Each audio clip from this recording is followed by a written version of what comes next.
एक बार की बात है। अकबर बादशाह और बीरबल महल के बगीचे में टहल रहे थे। ठंड का मौसम था और सर्दी इतनी ज्यादा थी कि लोग घरों से निकलने से कतराते थे।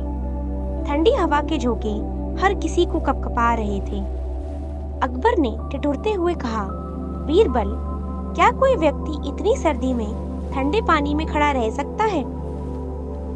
बीरबल ने मुस्कुराते हुए कहा, जहांपना, अगर किसी के पास इच्छा शक्ति और संकल्प हो तो वह कुछ भी कर सकता है। अकबर को इस बात पर विश्वास न हुआ। उन्होंने कहा, अगर कोई व्यक्ति ऐसा कर दिखाए तो मैं उसे इनाम दूंगा। बीरबल ने अकबर की चुनौती स्वीकार की और पूरे शहर में घोषणा करवा दी कि जो कोई भी इस ठंड में सारी रात ठंडे पानी में खड़ा रह सकेगा, उसे बादशाह अकबर की तरफ से बड़ा इनाम मिलेगा। एक गरीब आदमी जिसने बड़ी मुश्किल से अपनी जिंदगी गुजारी थी, उसे अपनी बेटी की शादी के लिए पैसे इकट्ठा करने थे। बीरबल के पास आया और इस चुनौती को स्वीकार कर लिया। बीरबल ने उसे बादशाह के सामने पेश किया और ठंडी रात में उसे पास के तालाब में खड़ा कर दिया। रात भर वह आदमी ठंडे पानी में खड़ा रहा, ठिठुरते हुए, लेकिन उसने हार न मानी।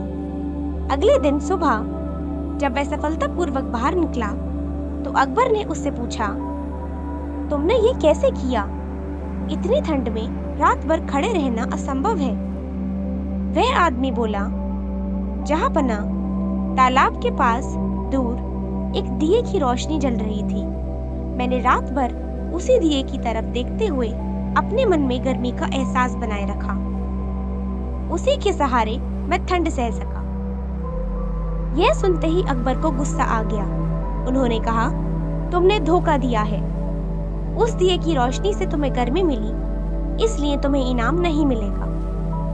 बेचारा आदमी निराश होकर बीरबल के पास पहुंचा और उसे सारी बात बताई।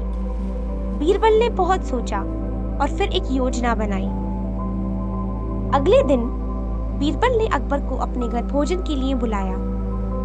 अकबर जब पहुंचे तो देखा कि बीरबल एक बहुत बड़े बर्तन में खिचड़ी बना रहे थे, लेकिन बर्तन आग से काफी दूर लटका हुआ था और आग बहुत छोटी थी। अकबर ने हैरानी से पूछा, बीरबल, इतनी दूर से यह खिचड़ी कैसे पकेगी? बीरबल ने मुस्कुराते हुए कहा, जहांपना, अगर एक गरीब आदमी दूर के दिए की रोशनी से गर्मी लेकर ठंडे पानी में खड़ा रह सकता है, तो यह खिचड़ी भी आग से इतनी दूर रहकर पक ही सकती है। अकबर को तुरंत अपनी गलती का एहसास हुआ। उन्होंने उस गरीब आदमी को बुलाया और न केवल उसे इनाम दिया, बल्कि उसकी दृढ़ इच्छा शक्ति की भी सराहना की। वह व्यक्ति खुशी खुशी अपना इनाम लेकर महल से चला गया। इस कहानी से हमें यह सीखने को मिलता है कि कभी-कभी हम किसी की मेहनत और संकल्प को समझ नहीं पाते, लेकिन सच्ची लगन और दृढ़ता को हमेशा सम्मान मिलता है। धन्यवाद।